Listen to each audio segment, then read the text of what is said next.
Glória a Deus. Vamos lá então, irmãos, para mais uma aula, mais uma terça-feira. Hoje nós estamos aqui com um cenário um pouquinho diferente, né? Vamos fazer um pouquinho diferente dos outros dias. Quero trazer, de repente, aqui alguns desenhos que vai ficar um pouquinho fácil de entender o que nós vamos passar hoje. Para os irmãos que estão nos acompanhando aqui pelo YouTube, na gravação, meu nome é Rony, você é muito bem-vindo e te convido para que você venha acessar aqui a plataforma do Zoom com o nosso link e fazer parte ao vivo das nossas reuniões. E venha conhecer um pouquinho mais também deste ministério, o Ministério Tropa de Jesus, que não para somente nos ensinos, mas temos todas as frentes aí, na qual o corpo de Cristo se movimenta. Amém? Glória a Deus. Vamos só olhar um pouquinho aqui o que nós falamos na aula passada. Nós finalizamos aqui a nossa aula falando sobre os 4 níveis de contato a qual o homem tem com esses espíritos, né? Então, nós finalizamos a aula falando desses 4 níveis, tanto de anjos, que hoje nós vamos observar isso, anjos da luz, anjos das trevas e demônios. Então, o primeiro contato é a tentação, ao qual nós mencionamos na aula passada. Segundo contato é a opressão. O terceiro contato, então, domínio mental, que é o mais conhecido como o endemoniamento, né? Esse domínio mental. E o quarto nível de contato, que é a possessão, ao qual nós falamos que esse quarto nível, que é a possessão, esse quarto nível ele não é para o crente ou para o filho, o cristão. Por quê? Justamente por causa do selo, a garantia, o penhor, que é o Espírito Santo que está no homem. Ou seja, o homem ele pode sofrer uma tentação, ele pode sofrer uma opressão, né? Eu estou falando aqui agora do crente. Ele pode sofrer sim um domínio mental, que até você observa nas igrejas, muitas pessoas convertidas, às vezes pessoas que trabalham na igreja e estão ali sofrendo aquele domínio mental, que você vê a pessoa se contorcendo toda e você vê que a pessoa tem um domínio da mente. Mas se você for lá, der um beliscão, você vai ver que a pessoa daqui um pouco ela começa a arrumar sua roupa, ou seja, ela está consciente, só que ela tem esse domínio mental, esse espírito está dominando ela mentalmente. Agora, a possessão, que é esse quarto nível, é quando o espírito maligno entra na pessoa. E isso não pode ocorrer. Por quê? Porque se há o Espírito Santo, ou seja, como que o Espírito Santo, que é luz, vai estar no mesmo ambiente, na mesma casa, que é o corpo, com as trevas, que é esse espírito maligno. Ou seja, então, para haver essa possessão, somente para a pessoa que ainda não reconheceu Jesus Cristo como Senhor e Salvador, aqueles que ainda não receberam o selo, né, a garantia, o penhor, que é o nosso Espírito Santo, que é o que nos garante a salvação. Amém? Então, essa possessão, esse último contato é só para aqueles não cristãos, aqueles que ainda não receberam, então, nosso Senhor Jesus. Amém? Vamos dar continuidade, então. Todos que estão chegando aí, sejam muito bem-vindos. Estou só aqui passando um pouquinho do resumo do que nós falamos na última aula, daquilo que nós finalizamos a última aula.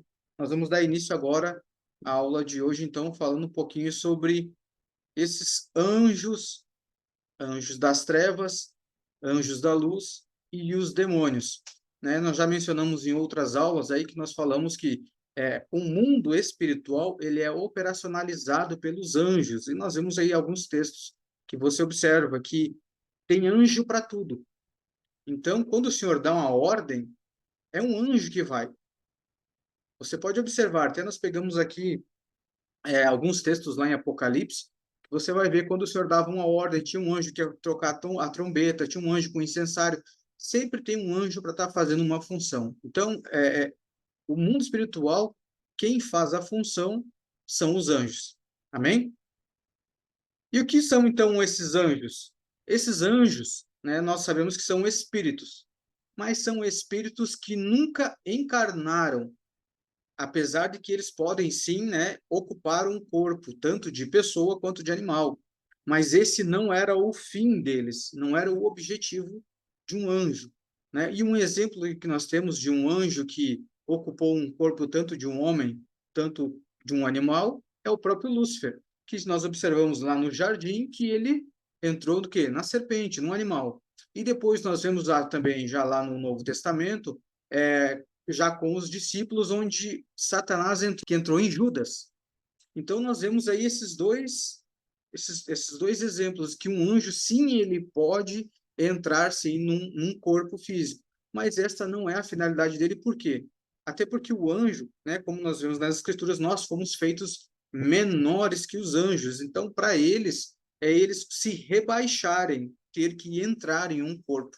Então eles só fazem isso quando tem um objetivo muito específico, muito importante, situações de extrema importância, como essas que aconteceu em relação ao Lúcifer lá no jardim, que era uma questão que ia mudar o curso da história, e também para se cumprir ali em Judas, que era uma situação ímpar.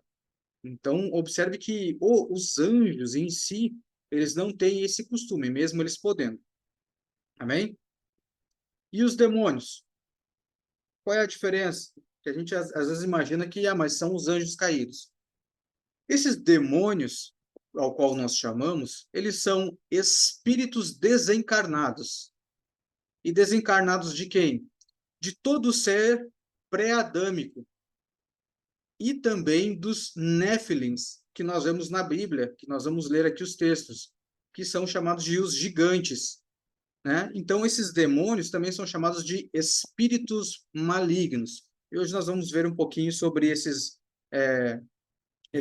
seres pré-adâmicos e os néfilins. Vamos fazer a comparação dos textos e entender o porquê que esses demônios provêm desses espíritos desencarnados. E esses seres pré-adâmicos, na rebelião de Lúcifer, eles foram lançados nas profundezas do mar. Nós vamos fazer um desenho aqui e aí nós vamos compreender. Quando nós falamos em dilúvio, nós geralmente pensamos em quê? Noé, não é mesmo?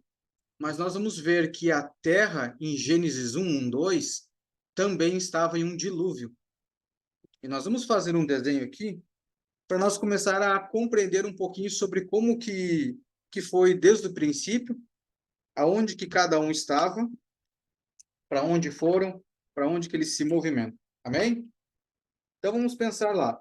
Se você quiser deixar sua Bíblia aberta já em Gênesis 1:1, nós vamos ter aqui então Gênesis.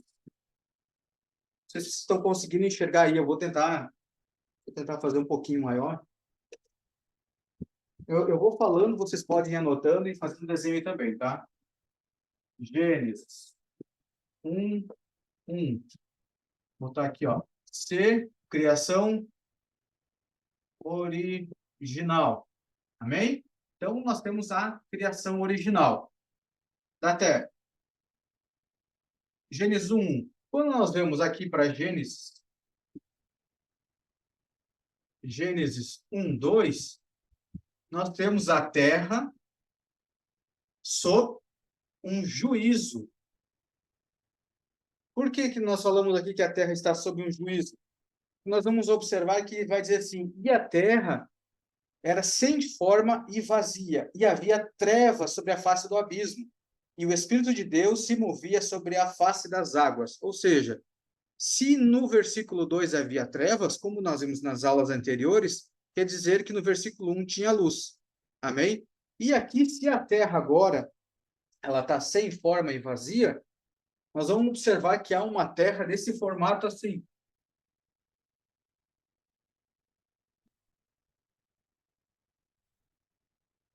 Sem forma e vazia.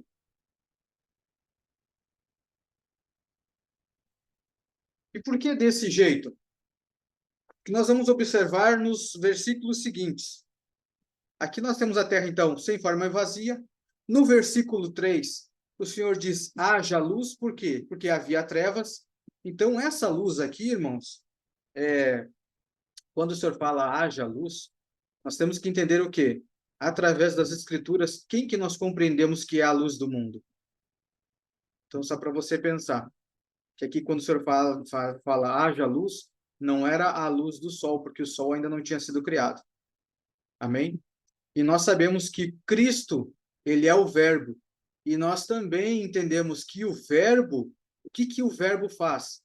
O verbo é a palavra que gera ação e movimento.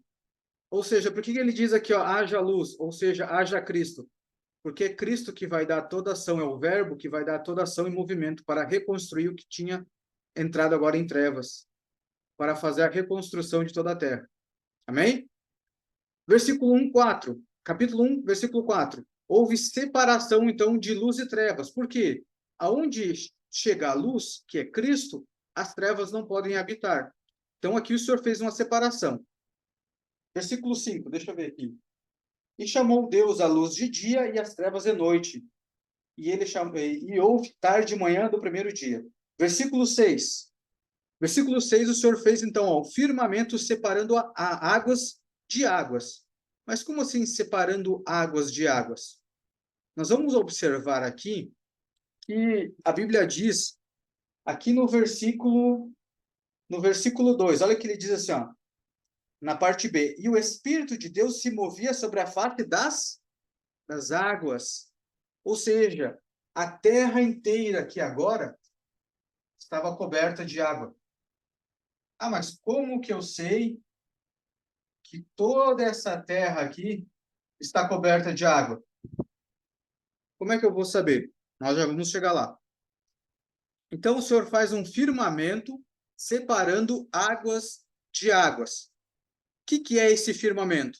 Nós vamos ver ali em Gênesis 1, versículo 8, que esse firmamento o Senhor deu o nome de céu.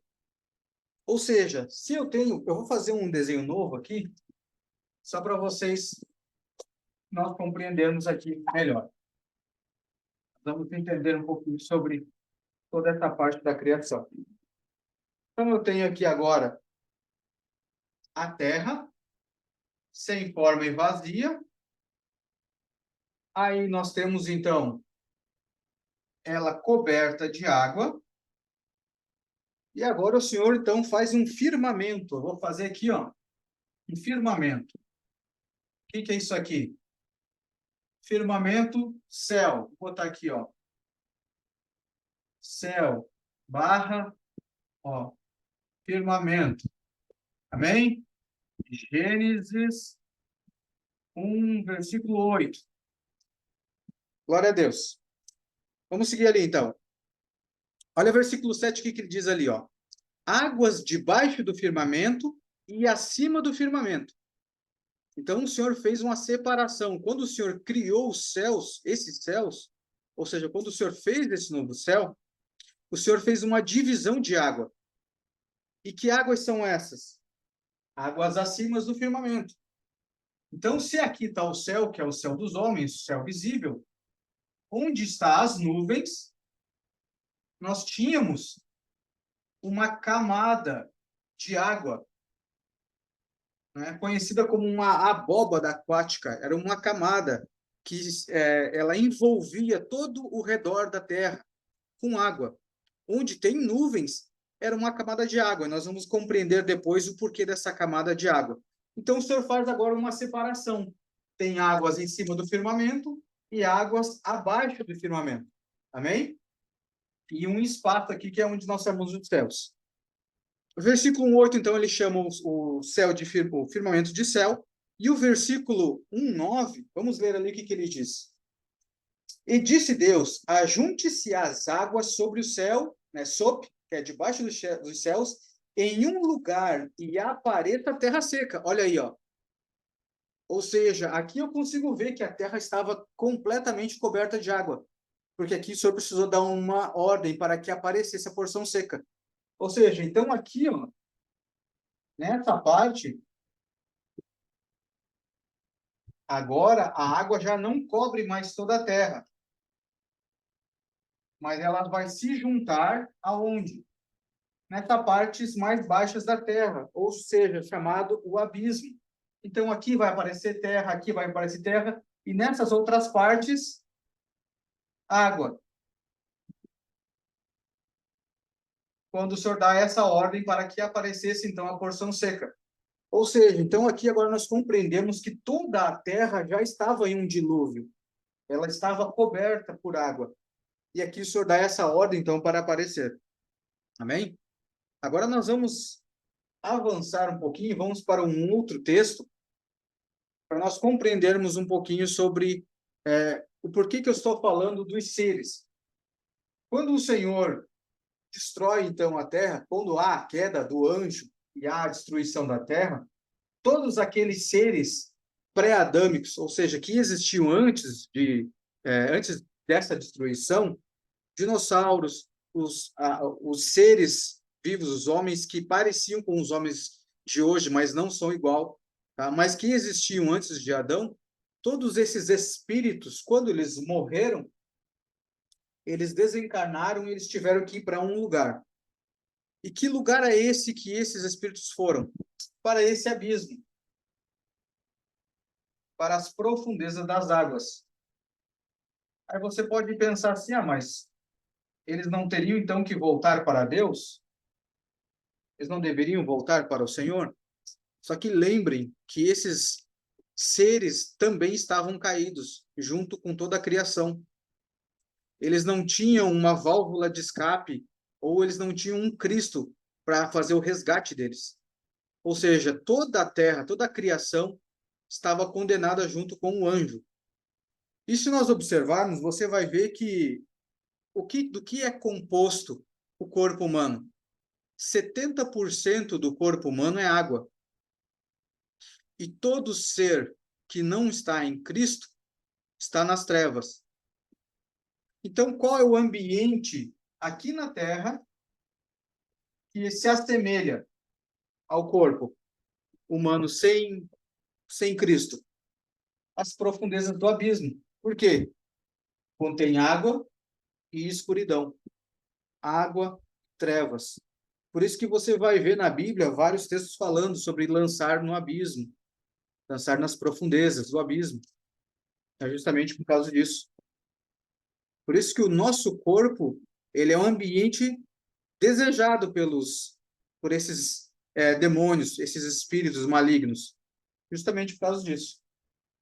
Amém? Vamos ler, avançar um pouquinho nos textos agora. Vamos ver sobre esses Néfilins, ou os gigantes. Está ali em Gênesis 6, a partir do versículo 1. Nós vamos compreender um pouquinho aí a respeito desses textos. Olha o que ele vai dizer ali. Do Gênesis 6, versículo 1 até o 13, a princípio. E aconteceu que, quando os homens começaram a se multiplicar sobre a face da terra, e as filhas lhes nasceram. Os filhos de Deus, quando eles falam aqui os filhos de Deus, quero só abrir um parênteses. Por que que eu não posso interpretar aqui os filhos de Deus sendo como homens de Deus? Porque o que que nos torna hoje, na nova aliança, filho de Deus? O que nos torna filhos é nós termos Cristo. Quando nós recebemos a Cristo, nós recebemos o poder de nos tornar filhos. E o que que é esse poder? Ou seja, o Espírito Santo. Então, todo aquele que recebe o Espírito Santo tem o poder de se tornar filho. Só que aqui, nesse tempo, eles ainda não tinham o Espírito Santo neles. Então, eu não posso dizer que homens aqui eram os filhos de Deus. Mas a Bíblia também fala lá em... eu quero até ler com vocês, para vocês terem esse texto aí. Lá em Hebreus 12. Olha só o que ele diz lá em Hebreus 12. Hebreus 12, no versículo 9, ele vai dizer assim: além do mais, tivemos pais segundo a carne, que nos corrigiram, e nós lhe prestamos reverência. Não devemos, então, nos sujeitar muito mais ao Pai dos Espíritos e viver? A quem que ele está falando aqui? Deus. Deus, ele é Pai dos Espíritos. O que são anjos? Espíritos. Então, do que ele está falando aqui? Desses anjos. Amém? E os filhos de Deus viram que as filhas dos homens eram belas e tomaram para si esposas, e todas que escolheram. E o Senhor disse: meu espírito não contenderá sempre com o homem, pois ele também é carne, porém seus dias serão 120 anos. Olha só. Então aqui a partir daqui os anos foram limitados à vida do homem. Havia gigantes, ou seja, Néfilim, algumas versões vai falar os Néfilins na terra naqueles dias. E também depois disso, quando os filhos de Deus entraram, ou seja, tiveram relações com a filha dos homens, elas lhe geraram filhos, ou seja, seres híbridos, né? A união desses anjos que deixaram a sua habitação, que nós vamos ler esse texto depois, e entraram as mulheres, geraram então filhos. E estes se tornaram homens poderosos e que eram poderosos, que eram na antiguidade, homens de renome. E Deus viu que a maldade do homem era grande na terra e que toda a imaginação dos seus pensamentos, do seu coração, era apenas vil continuamente. E arrependeu-se o Senhor de haver feito o homem na terra, e isso afligia em seu coração. E o Senhor disse: Eu destruirei o homem a quem criei da face da terra, tanto o homem quanto o animal, e as coisas rastejantes e as aves do céu, pois me arrependi de havê-los feito. Mas Noé encontrou graças aos olhos do Senhor. Estas são as gerações de Noé. Noé foi um filho justo e perfeito nas suas gerações, e Noé andava com Deus. Noé gerou 3 filhos, Sem, Cã e Jafé. A terra também estava corrompida diante de Deus, e a terra estava cheia de violência. E Deus olhou para a terra, e eis que ela estava corrompida, pois toda a carne havia corrompido o seu caminho sobre a terra. E Deus disse a Noé: O fim de toda a carne chegou diante de mim, pois a terra está cheia de violência por meio deles. E eis que eu os destruirei com a terra.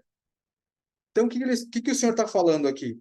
Esses homens que habitavam aqui ou coabitavam com Noé são todos homens que foram gerados através dessa união de anjos com as mulheres, ou seja, os gigantes, os valentes.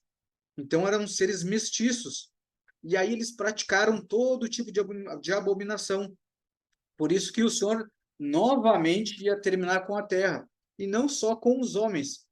Nós lemos aqui com os animais. O que o Senhor mandou? Um dilúvio. Não é algo semelhante à queda de Lúcifer? Ao Gênesis 1 e Gênesis 1, 2? O Senhor não terminou, não tinha um dilúvio também na terra? O Senhor não exterminou com toda a criação aqui na terra? Por conta de uma rebelião? Agora, a maldade do homem tinha se multiplicado. Anjos deixaram a sua habitação, cometeram, então, coisas torpes diante do Senhor. Então, aqui o Senhor agora ele acaba destruindo a terra e todos os seres sobre a terra da mesma forma. Vamos observar ali no capítulo 7, a partir do versículo 10. Olha o que ele vai dizer ali. E aconteceu que, depois dos 7 dias, as águas do dilúvio estavam sobre a terra. No ano 600 da vida de Noé, no segundo mês, no 17º dia do mês, no mesmo dia, as fontes do grande abismo, olha só, as fontes do grande abismo, você consegue observar aqui no desenho? Então, vamos continuar lendo ali. Tá? No 17º dia, no mesmo, todas as fontes do abismo foram rompidas, e as janelas dos céus foram abertas. Ou seja, o dilúvio não veio só do céu, veio dos dois lados. As fontes romperam e as janelas dos céus. E o que tinha acima do céu? Lembra que o Senhor tinha feito uma separação de águas? Toda aquela água que tinha naquela camada protetora veio para a terra. Toda a água que estava no abismo, suas fontes jorraram. E novamente você vai ver a terra coberta por água. E aí agora você compreende o porquê que o limite de idade dos seres humanos foram reduzido. Porque nós temos que entender o quê? essa abóboda aqui, ó, da água que tinha ao em volta da terra, ela também servia de proteção contra o quê? Os raios ultravioletas. A oxigenação, a respiração era muito mais lenta, ou seja, por isso que os homens conseguiam viver mais. Agora, nossa oxigenação é muito mais rápida. Quanto mais você respira, quanto mais rápido você respira, mais rápido você envelhece. Mais rápido para morrer. E sem contar que agora você já não tem mais essa camada protetora de água. Você só tem as nuvens. Então, toda aquela água veio parar na terra. Vamos observar ali, a partir do versículo 20. Ó, só vou finalizar ali o versículo 12, que ele vai dizer assim, ó. E a chuva esteve sobre a terra 40 dias e 40 noites. Amém? Aí no versículo 20 ele vai dizer assim, e Noé construiu 15 côvados acima das águas, as águas prevaleceram, e os montes foram cobertos, e morreu toda a carne que se movia sobre a terra, todas as aves, quanto o gado, os animais e todas as coisas rastejantes que rastejavam sobre a terra, e todo homem, todo aquele em cujas suas narinas estava o sopro de vida, e tudo que estava na terra seca morreu. Ou seja, novamente um juízo. Então, por isso que nós vemos aqui que a terra, quando nós falamos aqui em Gênesis 6, no dilúvio lá em Noé, estava esse juízo de Deus, nós também observamos que lá em Gênesis 1, 2 também tinha esse juízo, que a terra se encontrou da mesma forma. A criação acabou morrendo da mesma forma. A única diferença é que em Gênesis 1, 1, ninguém se salvou. O Senhor teve que formar o homem. Aqui, em Gênesis 6, o Senhor guardou Noé e sua família. Aí você vai observar que lá em Gênesis, o que pairava sobre a face das águas era o Espírito Santo. Agora, o que paira sobre as águas é a arca, que representa Cristo e que guardou a família de Noé. Amém? Vê como os textos eles acabam então se completando, né? E como eu falei, então, o porquê que esses espíritos, né, desencarnados vieram? Justamente por causa do nosso corpo. Como que funciona? Deixa eu fazer aqui um outro desenho.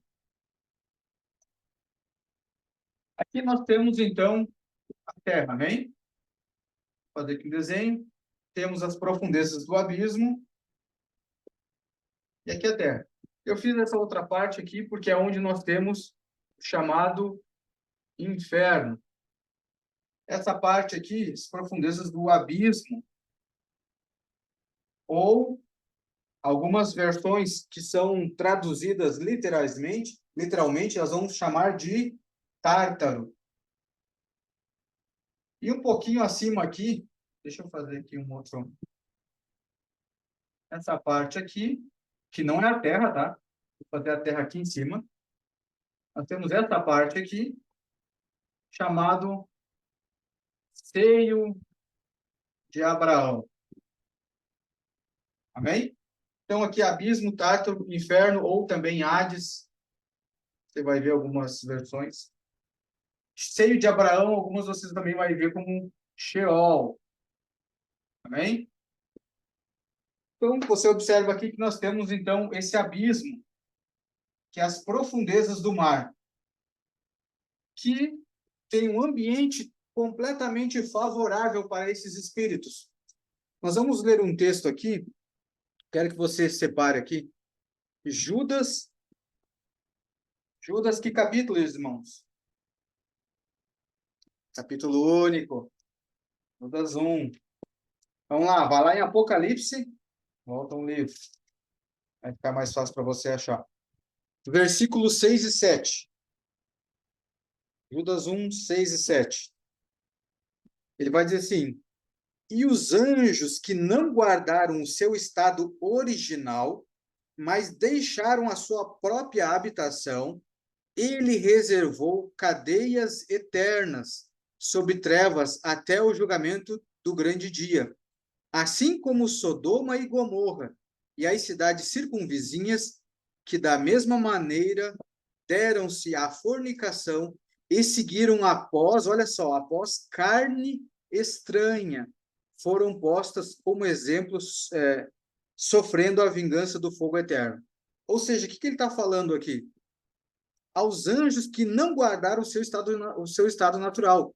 Ou seja, anjos, os espíritos. Aonde que eles tinham que estar? Nas regiões celestiais, ou guardando a criação. O que eles fizeram quando nós lemos lá em Gênesis 6:1? Eles tomaram as mulheres, possuíram essas mulheres e geraram filhos. E aqui eles foram presos, então, em cadeias eternas.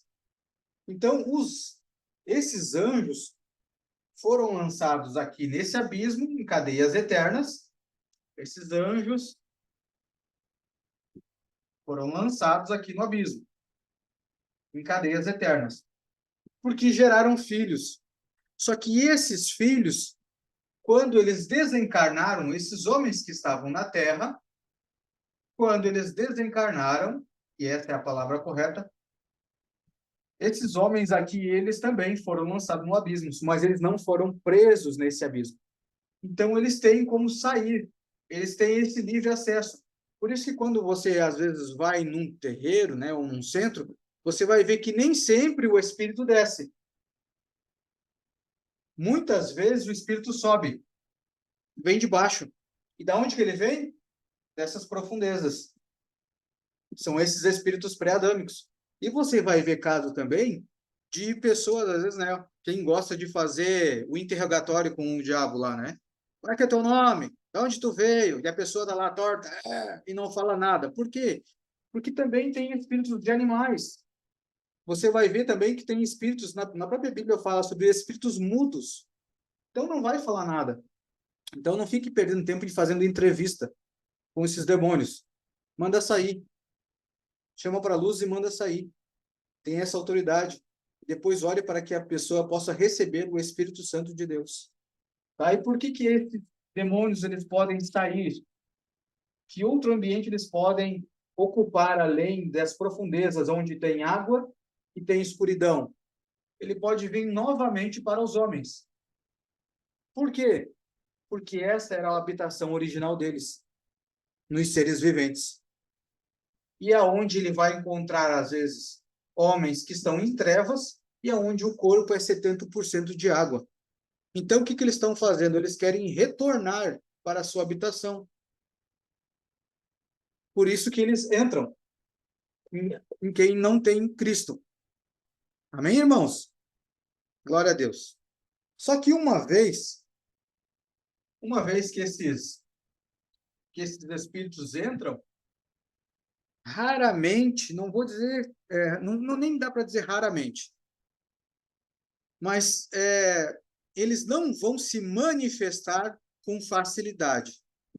E por que eles não vão se manifestar com facilidade? Eu quero ler um texto aqui com vocês para nós compreender um pouquinho sobre isso. Abra sua Bíblia lá em João. João capítulo 3, versículo 20. João 3, capítulo 20. Ele vai dizer assim: porque todo aquele que faz o mal odeia a luz e não vem para a luz para que os seus atos não sejam reprovados. Algumas versões vão dizer assim: aquele que opera nas trevas não vem para a luz para que os seus atos não sejam reprovados. Ou seja, a maioria desses demônios, o que eles fazem? Eles entram no homem, mas ficam escondidos, sem se manifestar. Por quê? Porque se eles manifestam, eles vão vir para a luz. Vindo para a luz, as suas obras são descobertas. As suas obras sendo descobertas são desfeitas. Então, eles não querem que as suas más obras sejam desfeitas. Por isso que, muitas vezes, tem algumas pessoas que, quando você vai orar, alguns espíritos se manifestam na frente. Alguns desses demônios se manifestam. E aquele você chama para a luz. Mas tem uns que eles também são guerreiros. Lembra que, como nós vemos lá, que esses espíritos são gigantes, são os valentes. Então, esses valentes são guerreiros. E quando eles entram, quando eles possuem um corpo, eles não querem sair. Então, o que eles fazem? Eles se escondem. Eles ficam, se você não tiver discernimento de espírito, se você não tiver discernimento, conhecimento espiritual, você expulsou aquele primeiro, ele vai sair da pessoa, mas o valente, aquele que comanda a vida da pessoa, aquele que guia a pessoa, esse aí ele vai estar escondido, ele não vai se manifestar. Por quê? Porque se ele se manifestar, você vai identificar. E você identificando, você vai desfazer as obras dele. E ele vai ter que sair. Então, por isso que muitas vezes eles possuem, mas não se manifestam. Justamente por causa disso. Para que as suas obras não sejam desfeitas. Olha só. Quem aqui já sonhou, né? Ou o Senhor deu um sonho a respeito do seu passado ou a respeito do seu futuro? Né? Ou às vezes quando um profeta vem e diz assim, irmão, eis que te digo, né? Os pessoal que gosta do eis que te digo, sonhei contigo que você estava batendo o carro e tal. O que está acontecendo? A maioria dos crentes treme na base. Jesus Cristo está repreendido. Irmãos, o que o senhor está fazendo? São obras do maligno. São planos do maligno para a sua vida. O que o senhor está fazendo? Está trazendo para a luz. Se o Senhor trouxe em sonho para vocês, ele trouxe para a luz, pronto, desfaça essas obras. Em nome do Senhor Jesus, está desfeitas as obras. Todo esse intento de Satanás, eu estou cancelando em nome do Senhor Jesus. Pronto. Sonhos referente ao passado. Vai apontar para aquilo que o Senhor te livrou. O Senhor está te trazendo à luz a tudo aquilo que ele te livrou. Tudo aquilo que era planos do Satanás para a sua vida, mas o Senhor te livrou. O Senhor está trazendo à luz. Então, irmãos, Jesus, por exemplo, ele não veio com o intuito de expulsar demônios. Não era esse o intuito dele. Qual que era o intuito do Senhor? Qual que era a obra do Senhor? Era desfazer as obras de Satanás. Porque o homem pecar, o homem cair, foi uma obra de Satanás. O que Jesus veio fazer? Desfazer essas obras. Por isso que o Senhor diz, haja luz. Por isso que ele diz, eu sou a luz do mundo. Aonde há luz, os planos das trevas são desfeitas. As obras de Satanás são desfeitas. Então, como é que Jesus fez isso? Jogando luz na terra, ou jogando luz nos seus. Então, irmãos, você quer desfazer as obras? Você quer saber os planos de Satanás? Jogue luz. Coloque luz. Você quer ser liberto? Se encha de Cristo. Se encha de luz. Caminhe cada vez mais na luz. Que as obras de Satanás serão desfeitas, serão dissipadas. E outras, aquilo que você descobrir que estava na sua vida, declare. Diga, em nome de Jesus, eu estou repreendendo da minha vida. Todas as obras de Satanás, eu estou repreendendo. Que sejam desfeitas todos os intentos de Satanás. Quando você vê um trabalho na rua, é algo que está exposto, está à luz. Ali foi feito um trabalho. Não precisa ter medo, irmãos. Simplesmente se desfaça. E ainda peça para que o Senhor envie um anjo guardando a vida daquela pessoa que foi atingida por aquele trabalho. Quando você sabe de alguém, foi feito o trabalho para fulano, não se apavore. Glória a Deus, você trouxe veio à luz esse conhecimento. O que nós costumamos dizer? Toda informação gera intercessão. O que é essa intercessão? Ou você vai proteger ou você vai desfazer o que já foi feito. Simples. Com a autoridade que você tem pelo poder da palavra. E por quê? Porque você tem Cristo habitando em você. E se Cristo habita em vós, e Cristo é a luz do mundo, você tem luz. Olha o que diz lá em João 8,32. E conhecereis a verdade, e a verdade vos libertará. A Bíblia também diz que Jesus Cristo ele é o caminho, a verdade e a vida. Amém? Ah, mas o que tem a ver esse texto? Jesus é o caminho, a verdade e a vida. Vamos observar lá. Em João 8:12 também vai dizer assim, que Jesus tornou a falar, dizendo, eu sou a luz do mundo. Se nós sabemos que Cristo é o caminho, aqui também está falando que ele também é a luz do mundo. João 8:12. Então, se você está em Cristo e Cristo está em vós, e você com Cristo é um, você é luz. Você é luz. Então, por isso que, ó, quando você entende isso, quando você compreende isso na sua cabeça, né, a Fábio costuma dizer, aonde eu estou, as trevas têm que sair. O Espírito tem que manifestar. Por quê? Porque ela compreendeu que Cristo habita nela. Não é uma soberba nossa. Não, irmãos, é por princípios. Se Cristo habita nós, não é que nós temos esse poder que vem de nós. Não, nós sabemos que toda obra, tudo é feito por Ele. Nele, por Ele e para Ele são todas as coisas. Mas é o Senhor que habita em nós.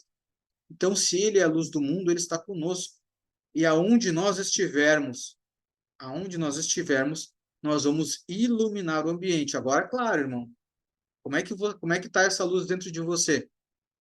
Porque se você pegar uma lamparina e ela tiver toda suja de pecado, a luz não tem como sair.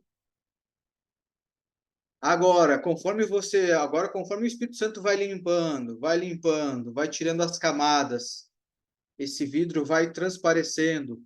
Aí eu já não vejo mais o fulano, já não vejo mais o Rony. Agora eu vejo a luz de dentro, que é o Cristo. Essa luz brilha. Agora, se eu vejo só a carne, manifestação da carne, a luz não tem como brilhar. E se a luz não brilha, as obras não são desfeitas. Conseguiram compreender? Então, irmãos, nós temos que ter essa liberdade na nossa mente. Sabermos que nós temos um Deus dentro de nós. Vocês já pararam para pensar nisso? Porque a Bíblia fala lá em João, no capítulo 1, no princípio era o Verbo, e o Verbo estava com Deus, e o Verbo era Deus. Se Cristo também é Deus, ou seja, ele está em vós e você está nele. Você já parou para pensar nisso? Como que você vai ter medo das trevas? Como que numa batalha, quando se manifesta um demônio, você vai ficar com medo? Mas eu sei o porquê. Eu sei o porquê que a maioria das pessoas tem medo dessa batalha espiritual. Sabe por quê? Eu vou até escrever aqui para que vocês anotem. E hoje nós vamos ser libertos dessa mentira. Em nome de Jesus. Vocês vão enxergar aqui, ó.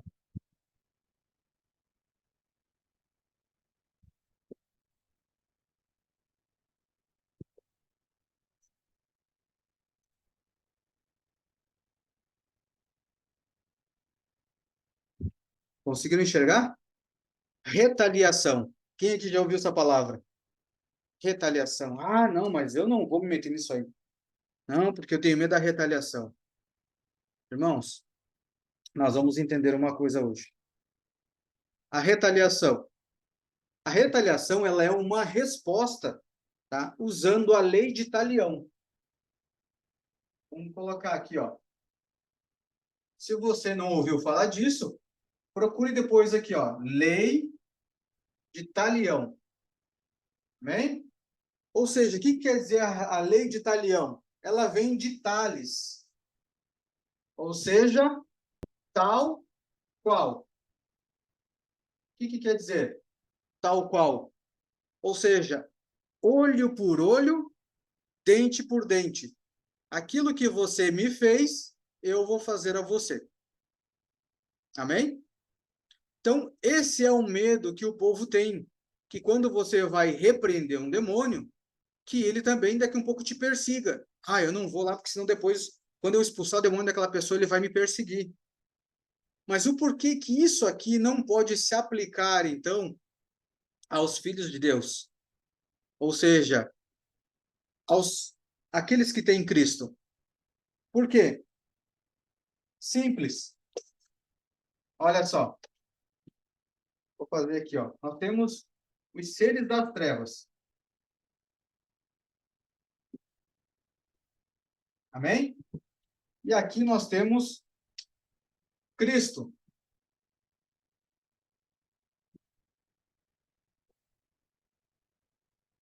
Aonde que você está? Você está nas trevas ou você está em Cristo? Creio eu que você está em Cristo, amém? Todos nós estamos guardados em Cristo Jesus. Glória a Deus. Uma vez que você repreende um espírito, para ele poder te fazer o olho por olho e dente por dente, ele teria que estar fazendo isso para quem? Porque a união de todos os santos formam o quê? O corpo de Cristo. Então, para o Espírito te retalhar, ele teria que estar retalhando o corpo de Cristo. Ele teria que atingir a Cristo primeiro. E há essa possibilidade? Então, irmãos, pare com essa desculpa de retaliação, de deixar de fazer as coisas para o Senhor com medo dos espíritos malignos, dos seres das trevas, porque você está guardado pelo Senhor. Amém? Quero encerrar aqui, já estamos no horário, não quero avançar muito hoje, com um versículo, Lucas, capítulo 1, versículo lá, Lucas 10. Vamos ler lá. Para encorajar você nessas batalhas. Agora que você sabe de onde vêm esses espíritos malignos. Olha o que ele vai dizer lá. Lucas 10, versículo 19. Eis que eu vos dou poder para pisar em serpentes e escorpiões, e sobre todo o poder do inimigo. Sobre quanto poder? Todo. E o que ele vai dizer ali? E nada, de forma alguma, vos fará dano. Glória a Deus. Glória a Deus. Conseguimos compreender esse texto de Lucas, meus irmãos? Você vê quando a gente quando a gente começa a se aprofundar um pouco mais nas Escrituras, a mente se abre, a gente começa viver de forma racional as coisas do Senhor. São coisas óbvias. Nós vamos sendo libertos. Então procure um pouquinho mais sobre aquilo que nós escrevemos sobre a lei de Talião. E se não me engano, lá também vai estar falando sobre essa retaliação.